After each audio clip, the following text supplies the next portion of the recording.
Hola, bienvenidos a esta píldora formativa. Mi nombre es Antonio Rojas, soy cardiólogo en el Hospital de la Princesa y hoy os voy a hablar del seguimiento de la insuficiencia cardíaca estable desde atención primaria. He subrayado, destacado lo de estable porque para mí es un concepto equivocado, erróneo, que tendemos a utilizar y voy a intentar a lo largo de la sesión a ver si podemos adoptar un término nuevo, a ver si os convence un poco más.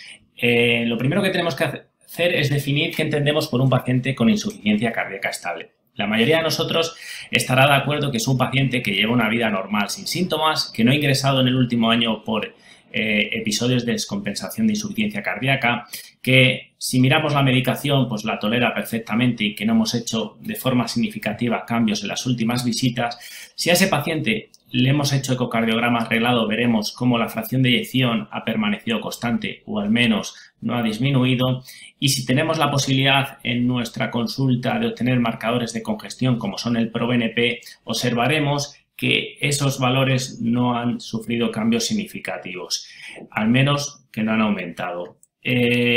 Sin embargo, en mi opinión, el concepto de estabilidad en la insuficiencia cardíaca es erróneo. ¿Por qué? Sabemos perfectamente que la insuficiencia cardíaca es una enfermedad progresiva con altos y bajos y que nuestros pacientes en todo momento van a estar en riesgo de hospitalización y en el peor de los casos de fallecer.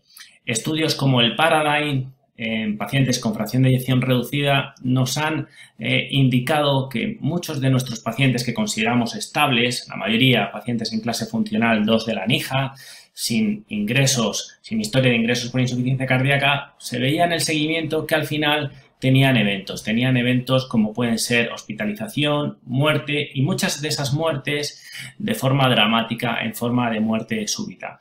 Por tanto, esa falsa sensación de estabilidad clínica en ningún caso nos tiene que indicar buen pronóstico ni ausencia de progresión de la enfermedad.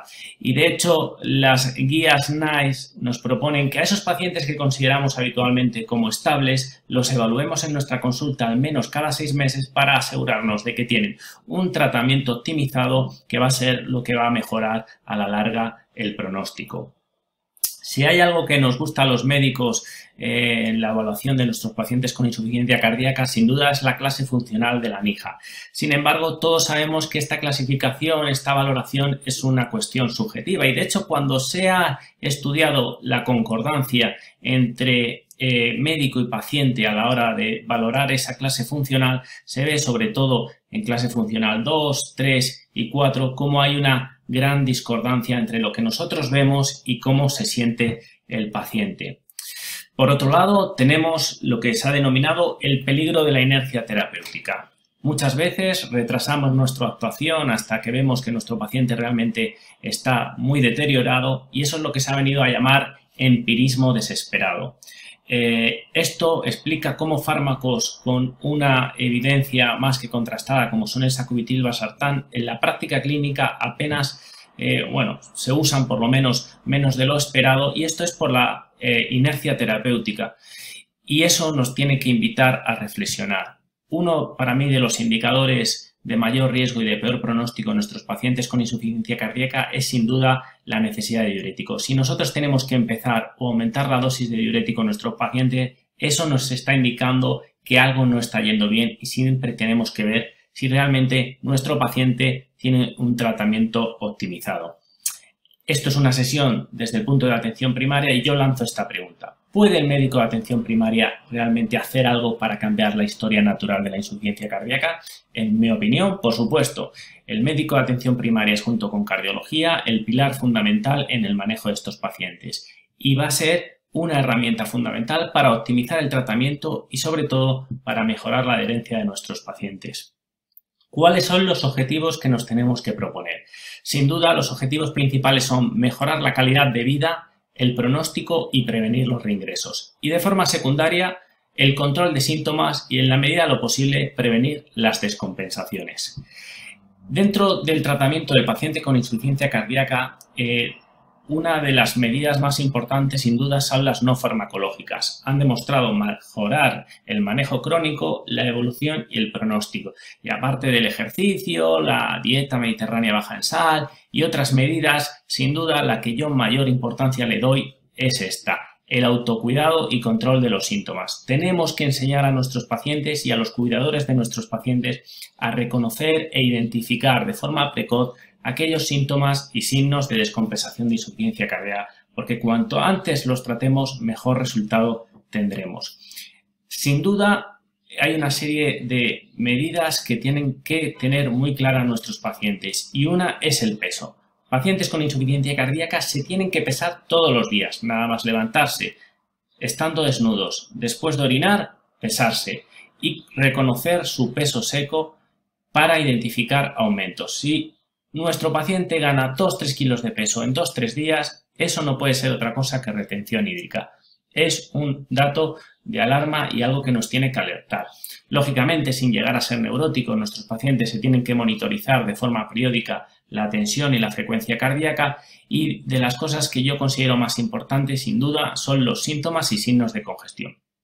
Nuestros pacientes tienen que reconocer, si no son ellos los cuidadores, los síntomas y signos de alarma. Un aumento del perímetro abdominal de causa injustificada, tienen que reconocer muy bien la aparición de edemas en las piernas, a ser posible, pues también saber lo que es la fobia que dejan. Es importante que nuestros pacientes se den cuenta de que están teniendo más disnea de la habitual o que han tenido que aumentar en algo el número de almohadas para dormir. Dentro del manejo farmacológico, yo creo que a raíz de las guías que publicó la Sociedad Europea en 2016 tenemos este algoritmo bastante claro. En general, el tratamiento base de nuestros pacientes con fracción de eyección reducida va a ser siempre la combinación de IECA y beta bloqueante. Eso sí, si nuestro paciente tiene algún síntoma, no está en clase funcional 1, tendremos que añadir siempre un antialdosterónico. Y se insiste porque hay una indicación clara en nuestros pacientes que, a pesar de esa triple terapia, no estén en clase funcional 1 de la NIJA, y clase funcional 1 de la NIJA es estar completamente asintomático, es decir, no tener ningún tipo de limitación en la actividad física habitual. En caso contrario, tendremos que cambiar el IECA, tendremos que cambiar el ARA2 y poner sacubitrilo valsartán. Eso hay que tenerlo muy claro. Por cuestiones de tiempo, muchas veces en la consulta vamos rápido. Nos dice el paciente que en general se encuentra bien y nos quedamos conformes. Yo animo a ser proactivos. Hay que indagar, hay que pinchar, hay que ver si algo ha cambiado. Y en las preguntas que hay que incidir es: ¿realmente el paciente está haciendo la misma actividad que la visita anterior? ¿Camina lo mismo, con el mismo grado de dificultad? ¿Sube los mismos pisos de escalera sin tener que parar? ¿Sigue haciendo las mismas tareas de casa? ¿Coge las bolsas de la compra? ¿Sí o no? Si en caso contrario, algo ha progresado. Lógicamente, explorar siempre si tenemos algún signo o síntoma de congestión. Revisar los diuréticos realmente. Si nuestro paciente ha tenido que aumentar en las últimas visitas el diurético o ha tenido que iniciarlo, algo ahí nos tiene que alertar. Por supuesto, si el paciente ha ido a urgencias o ha tenido que ser hospitalizado por insuficiencia cardíaca, lo tendremos claro. Y si tenemos la posibilidad, obtener en cada una de las visitas un ProNP para ver cómo va la congestión de una forma objetiva.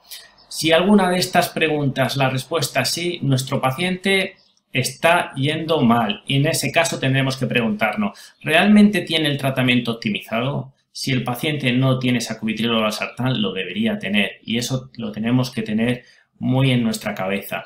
Si, lógicamente, hemos añadido el antialdosterónico, no puede haber ningún paciente sintomático que no esté con antialdosterónico, y si lo tenemos en ritmo sinusal, ese paciente no puede estar en reposo por encima de 70. En caso contrario, tendremos que optimizar nuestro beta bloqueante e incluso la posibilidad de añadir ibabravina. Y por supuesto, pilar fundamental: educar al paciente y educar al cuidador. Tienen que conocer su enfermedad, la progresión, reconocer los síntomas y signos de congestión, de vital importancia. Y en la nueva época que nos ha tocado vivir, ¿no? Es complicado desde un teléfono saber cómo está nuestro paciente con insuficiencia cardíaca, pero tenemos ciertas herramientas. Me parece de gran utilidad el test de Rho. Pedimos a nuestro paciente que cuente deprisa hasta 30 y medimos hasta qué número llega y cuántos segundos le lleva a contar. En el caso de que el número máximo al que llega sea menos de 7 o pueda contar durante menos de 5 segundos sin tener que coger aire, con una sensibilidad y especificidad nada despreciable, nuestro paciente probablemente estará saturando por debajo del 90% y nos indicará que algo está yendo mal. Pongo esta diapositiva después del redesarrollo de esta sesión, creo que merece la pena pararse y pensarlo. Hasta ahora hemos buscado en la práctica clínica estabilidad frente a mejoría real. Por eso yo propongo un cambio de paradigma. Vamos a cambiar el concepto paciente estable por paciente con tratamiento optimizado. ¿Por qué? Porque la optimización de tratamiento realmente va a ser lo que va a mejorar nuestra clase funcional, la clase funcional de nuestros pacientes, y eso se va a traducir en una reducción de ingresos y, por supuesto, de mortalidad. Tenemos evidencia más que sobrada en que en un paciente con fracción de eyección reducida tenemos que actuar sobre 4 dianas terapéuticas. Cada uno de los fármacos que utilizamos en el tratamiento de estos pacientes actúa sobre una de ellas. Está el antialdosterónico, están los beta bloqueantes, están los IECAs o ARA2. Pero hay otra diana que ha aparecido en los últimos años y sobre la que hay que actuar, la inhibición de la neprilisina. Solo tenemos un fármaco que actúa a ese nivel. De hecho, ese fármaco actúa a ese nivel y en los 3 restantes. Por tanto, sería la única molécula que actúa sobre las 4 que, digamos, tenemos evidencia que va a suponer un beneficio pronóstico. Por tanto, sacubitril valsartán es fundamental en los pacientes con fracción de eyección reducida. Lo dicen las guías, lo dice la evidencia y lo tenemos claro los que manejamos a este tipo de pacientes. Más información. Sabemos que nuestros pacientes, en función de fracción de eyección, tendrán un pronóstico. A peor fracción de eyección, peor pronóstico. Y lo que nos han demostrado estudios como el PROOF son que esta molécula, el sacubitril valsartán, consigue una reducción rápida y mantenida de los niveles de ProNP. Y eso se traduce en una mejoría de los parámetros ecocardiográficos. Cuando comparamos el sacubitril valsartán con el resto de tratamientos que utilizamos en la insuficiencia cardíaca, incluido la resincronización, vemos que el sacubitril valsartán mejora hasta un 9,4% la fracción de eyección en nuestros pacientes. Y lo que tiene más valor es que lo ha conseguido en pacientes con tratamiento realmente optimizado. ¿Empezamos nosotros en atención primaria el sacubitril valsartán o lo diríamos a cardiología? Depende de cada uno. Si no lo tenemos claro, no nos apetece, pues lo mandamos a consultas de cardiología. El paciente no puede estar sin ese fármaco y estar sintomático. Pero en mi opinión es un fármaco sencillo, de manejo fácil y que perfectamente se podría manejar en una consulta de atención primaria. Hay que tener una serie de aspectos claros. Lógicamente tiene que tener indicación, es decir, tiene que ser un paciente con tratamiento optimizado y sintomático, lógicamente con disfunción ventricular. Pongo ahí por debajo del 35%, pero por debajo del 40% también estaría indicado. Y en la medida de lo posible que tuviera una tensión sistólica por encima de 100, no tuviera una hiperpotasemia significativa y un filtrado por encima de 15. Sencillo, muchas veces más fácil que un IECA o un ARA2. Tenemos 3 presentaciones, no se dan cada 12 horas, no se pueden partir y en principio siempre que vayamos a iniciar este tratamiento nos tenemos que hacer 3 preguntas. ¿Toma IECA o ARA2? ¿A qué dosis? ¿Qué tensión tiene? ¿Y qué filtrado? Si las respuestas son, tiene una dosis media o alta de IECA, la presión sistólica por encima de 110 y un filtrado por encima de 60, empezaríamos con la dosis media de 49,51. En caso de que alguna de las preguntas fuera no, habría que empezar a la dosis baja. ¿Cuándo titulamos? A las 2 semanas. Lo volvemos a ver en consulta, vemos qué tensión, le repetimos una analítica para ver cómo está el riñón y cómo está el potasio. En general, no va a producir deterioro de función renal ni hiperpotasemia mayor de lo que produce un IECA, y si en el caso de que tengamos al paciente con todo bajo control, le subiríamos a la siguiente dosis. Siempre hay que intentar buscar la dosis objetivo. Insisto, paciente estable hay que cambiarlo por paciente con tratamiento optimizado, sobre todo si vamos a subir o pautar diurético, si es un paciente que está sintomático con IECA o ARA2 y lógicamente si ha estado hospitalizado. Desde cardiología, desde nuestro servicio, proponemos el siguiente algoritmo. Pacientes en clase funcional avanzada 3-4, hay que seguirlos en consultas de cardiología, incluso 2 en el que haya que optimizar tratamiento. Lógicamente, si es candidato a DAI o resincro o trasplante cardíaco, igual. ¿Y qué pacientes vamos a seguir en la consulta de atención primaria siempre en coordinación con cardiología y a ser posible cada 3 o mínimo cada 6 meses? Pues todos los pacientes que tengamos en clase funcional 1, aquellos en clase funcional 2 con tratamiento optimizado y siempre y cuando no hayan tenido descompensaciones en el último año. ¿Cuándo derivaremos a la consulta de cardiología? Pues siempre y cuando aparezca cualquiera de estas: progresión de la clínica, efectos secundarios de la medicación, deterioro de la función renal o hiperpotasemia, o siempre que objetivemos algún cambio electrocardiográfico significativo. Hoy por hoy tenemos en nuestro servicio una herramienta muy interesante, es la e-consulta. En menos de 24 horas podemos comunicarnos. Cualquier duda que tengáis en cualquier cosa en el manejo de estos pacientes, tenéis que acceder a este canal. Como digo, en menos de 24 horas podemos solucionarlo. Dudas en cuanto al manejo, dudas en cuanto al curso de la enfermedad, cualquier comorbilidad que aparezca añadida, este es el canal. Y nada, eso ha sido todo. Espero que os haya resultado útil, que podáis aplicarlo en vuestra práctica clínica y os animo a lo que he insistido a lo largo de la sesión. Tenemos que cambiar ese modelo de paciente estable, ese concepto, por el de paciente con tratamiento optimizado. Siempre tenemos que buscar que nuestro paciente con insuficiencia cardíaca y fracción de eyección reducida tenga un tratamiento muy bien optimizado, porque eso va a ser lo que va a condicionar su pronóstico a medio o largo plazo. Ha sido un placer, muchas gracias, un saludo.